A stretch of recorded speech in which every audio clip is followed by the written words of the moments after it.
My topic is the power of a mother. And in our time especially, certain challenges are increasing, divorce is increasing, family breakups are increasing. It is increasingly putting women and families in very vulnerable situations, especially psychologically, where they feel that they are in a position of weakness. What do I do? And so on and so forth. So I want to tell you that perhaps one of the most powerful individuals on the face of this earth is a mother. I have a knack for searching great people in history. I like biographies. And I study their lives like a puzzle. What made him become that? So khalas, he did something great. What made him become that? One of those people that I came across is Alexander the Great. Hands up those who have heard that name, Alexander the Great. Alexander the Great is great not by the definitions of his friends or his posse, or he's great by the definitions of history. He left Macedonia, conquered Asia Minor, went to Bilad al-Sham, conquered the Levant, came to Iraq, took over Babylon, came to Persia, took over our lands, went to India, semi-conquered India, and then made his way back to Macedonia and died on the way.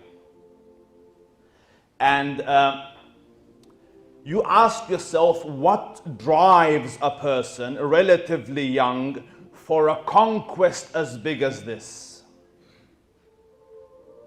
Because it's not an ordinary thing. I don't see you getting up to conquer the world, akhi. Yes, it's not an ordinary thing. So I rewind and search, what was it that made this person this great Alexander? And the secret is in an utterance of his mother, according to my humble analysis. His mother used to tell him this. She used to say, "You are the son of Zeus." Zeus in Greek mythology was the god of gods. He was their biggest. And obviously I don't encourage you to do this. Walillahi alhamd, we are Muslims, and this is, issue of, this is just to establish my point. And she used to tell him the story that when you were in my womb, I had this extraordinary experience, and you're the son of Zeus. So can you imagine a child feeling, growing up with such a self-efficacy that I am not in the realm of men? He was 10 years old. They brought a gift to his father, a horse that was untamed. The father himself, Philip, was a king, couldn't go near it. But this young Alexander says, "I will jump on it and tame it, and it will become my mount." What made that child so confident, such a degree of self-efficacy that I can? It is the utterance of that mother. So to myself, the most powerful being is the mother. And don't think this is just Alexander the Great. Go search the annals of human history. Where there's greatness, there's a mother that made it. And a lot of times these mothers were single mothers. And some, although they were married, but their life situation was still single. Rabi'atul Ra'i, he was one of the big scholars of Islam, but his father was in the army of the son of Uthman ibn Affan. He went towards our areas, Khurasan. And there he lasted for many, many years. And by the time he came back, young Rabi' would have been grown into a man. But before he left, he gave the mother 30,000 coins. He is this, look after yourself till I come back. Khurasan's a long way off. When he came back, as is the sunnah, he went to the masjid first. And in the masjid he saw there's a young man sitting in a huge multitude around him. He is one of the 7 fuqaha of Medina. So feeling like, what a man, what an achievement. He came home. The man is still in the mud. He doesn't know it's my son. So he came home and talking to the wife, he goes, what did you do with the 30,000? So she said, go to the masjid, you will see your son. So he went to see, subhanallah, and he said, you spent it well. Do you see? The one that made that ordinary Rabi' into one of the giant of the scholars was the wisdom and the thought and the planning and the strategy and the vision and the outlook of that awesome woman who could have gone and bought shoes, but instead she bought an education and a life for us to look up to till Qiyamah come. The famous man Imam Malik rahimahullah ta'ala. Imam Malik, the scholars say, Imam Malik is a giant of the Ahl al-Ilm. They say the young man wanted to be a singer. Did you know that? Malik rahimahullah, Malik wanted to be a singer. And Malik's father is paralyzed. Did you know that? Imam Malik's father is paralyzed. He was very limited, so he used to make arrows. That was his way of living. He used to make arrows and sell the arrows. So young Malik told his mom, I want to be a singer, because singers were looked after, and there was pomp and ceremony around them.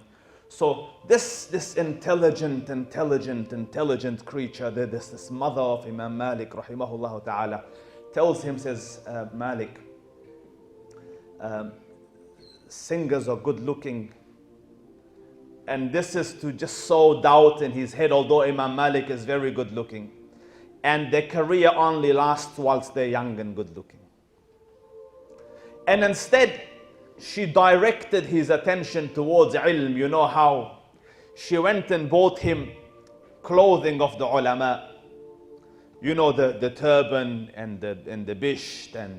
And she used to wash him and perfume him and sit him up and then ask him questions on the sufra. Malik, how many rak'ah is in Zuhr? So Malik used to feel like a scholar and say 4. She changed his projectile towards ilm. And understand this, Muslims. You don't need money to create greatness. You don't need resources to create. All research states the same. It is the capacity of the mother and the capacity of a teacher that builds greatness. So interest sparked in the heart of Malik, and then the rest became just mechanics. So one of his famous sheikhs is Nafi' Mawla Ibn Umar, the student of Ibn Umar, and the freed slave of Ibn Umar. And this is called the golden chain of narration in hadith for those who study hadith. Imam al-Shafi'i from Imam Malik, from Nafi', from Ibn Umar, from the Prophet of Allah, they call this the golden chain. So Nafi' was a strict man. He didn't have time for people all the time. Sheikh, can I ask questions? Time wasting. Nafi' rahimahullah ta'ala wa radiyallahu anh used to go to the mosque at a specific time. His dars was from this time to this time. If you have questions, ask then. Once I'm home, you do not intervene and interfere. I have to do my research and my study. So Malik knew this and is sitting in a gathering where there's huge scholars. He would never get a chance to ask. So look at the ingenuity of the man, a product of the thirst for knowledge that the mum has instilled in him. He used to go and wait outside the house of Nafi'. And then he used to walk with him to the mosque, just pretending this is coincidental. And when they used to take their shoes off at the door, Malik used to take his shoes off and look at the sheikh and say, Assalamu alaikum. And then they used to enter. After the dars and the salah used to finish, because sheikh, my shoes is next to your shoes, I'm not stalking you, this is coincidence. He used to walk back with him. And now they had acquaintance, they knew each other. So he used to say, Sheikh, what about this hadith and what about this hadith? And Malik became Imam Malik at the hands of this lady. Imam Muhammad ibn Idris al-Shafi'i rahimahullah ta'ala. Go search history. Some scholars say, when he was in the womb of his mom, the father passed away. Some say a couple of months after his birth, the father passed away. Who made Muhammad ibn Idris al-Shafi'i Imam al-Shafi'i? And what did she have? Financially, she was very poor. But she designs the whole curriculum of this young lad more than any scholar of our time could. She took him to Mecca. Go learn the Quran now. She sent him to this Rabi'atul Ra'i. Go learn his manners before you learn the deen from him. He became a hafiz, started to study hadith. Then she said, you need language, so go to the desert near Mecca and go and stay for years with the Arab tribe so that you become master of the language. Go to Imam Malik in Medina and study the Muwatta. And Shafi'i Imam, became Imam al-Shafi'i at the hands of this woman. My sisters, they have talked, the time is very limited to speak, but you make or break the future generation. And you brothers have a responsibility to build and educate and honor and respect and make mothers and sisters who have the capacity to bring about greatness, or you can keep them, the backward, uneducated, immaterial, unmattered individuals who will bring generation after generation of failures.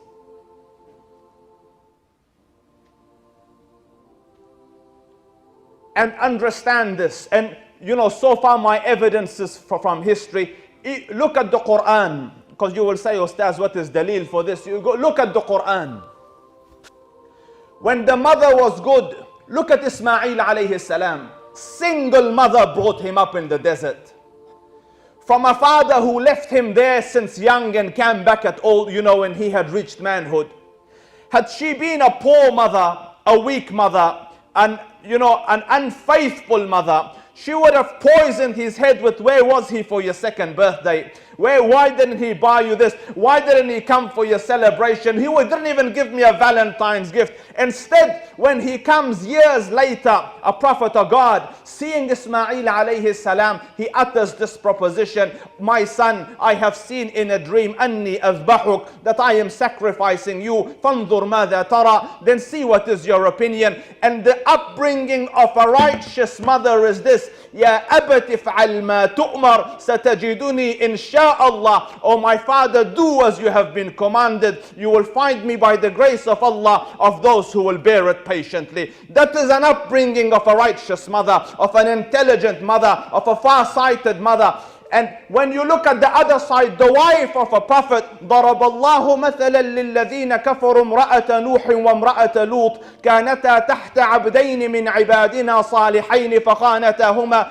Two wives of two prophets, Nuh and Lut, عليهم أفضل الصلاة وأتم التسليم. And the father is a prophet, yet the mother is a disbeliever. The son became a disbeliever. And the Quran records it. يا بني اركب معنا ولا تكن. Oh my son, come with us and don't be of those who are left behind. He says, I will go into the mountain. I will resist the punishment of Allah Rabbul Izzah. So Allah destroyed him. Nuh alayhi salam says, Ya Rabb, he was from my family, and you promised the protection of my family. Allah Rabbul Izzah says, he wasn't from your family. إنه عمل غير صالح. He was an unrighteous deed. Do you see the mother? My sisters, perhaps for some the time is too late. The children have already grown. I give you an advice, وَرَبُّ الْكَعْبَ, from the depth of my heart. Bring up your children to become successful parents and successful upbringers of the next generation. Otherwise, the graveyards will become filled with capacity and jewels that never reach their flourishing. Generations will come and generations will go. For your time and patience, I thank you. I have trespassed on your patience yet again. May Allah Rabbul Izzah reward you and guide you and guard you. Keep your brother in your dua. Wassalamu alaikum wa rahmatullahi ta'ala wa barakatuh.